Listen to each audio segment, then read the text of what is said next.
cases, rich and poor, on the same tour.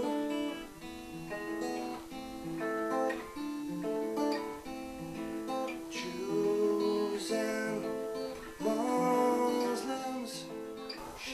Alors, je m'appelle Roman Shelminski et tout le monde m'appelle Romy. C'est plus qu'un surnom même maintenant, c'est quasiment devenu mon nom. J'ai 34 ans, je suis guitariste-chanteur, voilà. Et je suis franco-américain.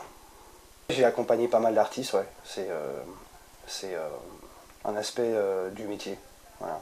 Tout a commencé, bon, en gros, quand j'ai débarqué sur Paris il y a maintenant 8 ans, j'ai accompagné une chanteuse pour laquelle j'ai composé. Son album a été signé chez Sony BMG.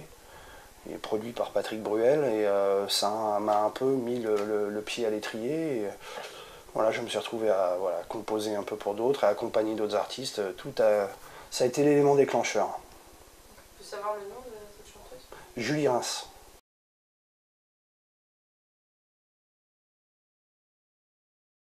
Comment je suis venu à la musique? En fait, mes parents m'ont mis au piano quand j'étais tout minot. Et j'en ai bouffé jusqu'à l'âge de 11 ans. Et après, j'ai eu un gros ras-le-bol où j'ai fait ma petite crise de préadolescence. Et là, j'ai pas touché un instrument de musique jusqu'à l'âge de 17 ans où je suis allé dans un camp d'été aux États-Unis, ce qu'on appelle un summer camp, où on a monté un petit groupe avec des potes et je me suis remis au piano. Il y avait un guitariste et j'étais super jaloux du guitariste qui pouvait se balader partout avec sa guitare.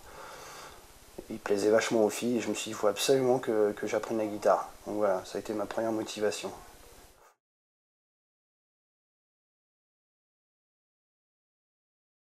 Il y a des trucs moins joyeux que d'autres, des trucs purement positifs et même voire comiques en fait.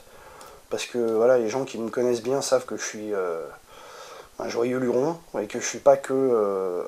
Enfin, je suis surtout pas artiste maudit, quoi. C'est pas du tout mon truc. L'histoire de Myson, ça, je sais pas comment ça m'est venu, mais c'est vrai que... Puis moi, je suis même pas père, pour l'instant. Mais c'est vraiment une histoire que j'ai imaginée, et en fait, ça a dépassé... Moi, je trouvais que c'était un point de vue original, l'histoire. Enfin bon, l'histoire d'un couple qui ont un enfant, et en fait, la femme veut cacher à son mec que l'enfant n'est pas lui, mais lui, il a deviné.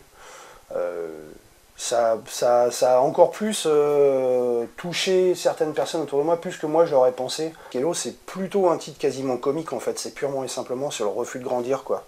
C'est quelqu'un qui refuse l'autorité, et ça peut être un élève qui gueule sur son prof, ou un mari qui gueule sur sa femme, ou un enfant sur sa mère, et qui putain, allô, on m'écoute un peu quand j'ai des velléités, quand j'ai des trucs à dire.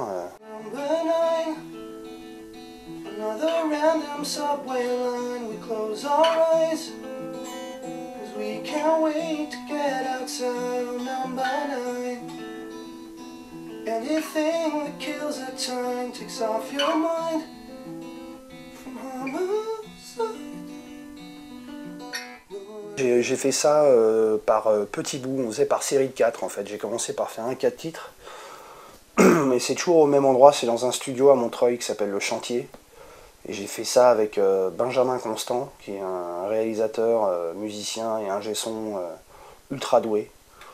Et voilà, j'ai commencé à faire ça avec lui, c'est un peu comme ça qu'on s'est rencontrés.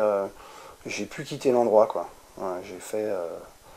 D'ailleurs, j'ai emménagé mon studio là-bas, et voilà, j'y suis retourné fréquemment avec basse batterie, avec Pierre-Étienne Michelin à la batterie et Benjamin Tesquet à la basse, deux potes. Et voilà, c'est comme ça que ça se passe un peu, genre en petite famille, on fait ça.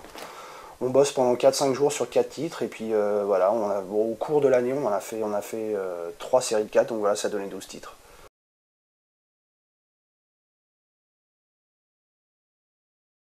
Oui, on prenait un morceau de Carole King, mais bon, qui a été rendu populaire par James Taylor, qui s'appelle You've Got a Friend.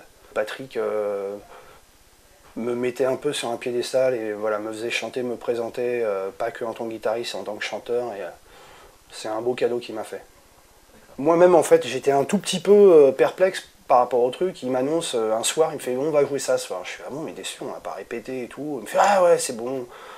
Donc moi qui suis un peu cul serré sur ce qui n'est pas répété et tout, j'aime bien. Lui c'est tout le contraire, c'est un instinctif et on y allait au culot et puis voilà, c'était je sais pas, c'était aux trois quarts de la tournée sur les 60 dernières dates, on a joué tous les soirs et puis c'est vrai que ça marchait bien quoi. Donc une fois de plus il a eu raison, ça me fait chier de lui dire. Mais...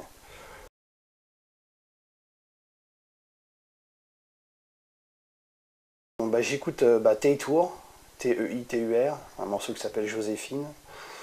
J'écoute Car Park North, j'écoute Gabriel Rios.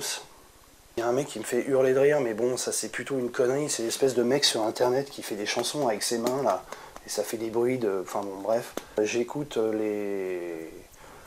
l'album d'Élodie Frégé que j'ai entendu en exclusivité parce que c'est une copine à moi et qui va être une vraie bombe.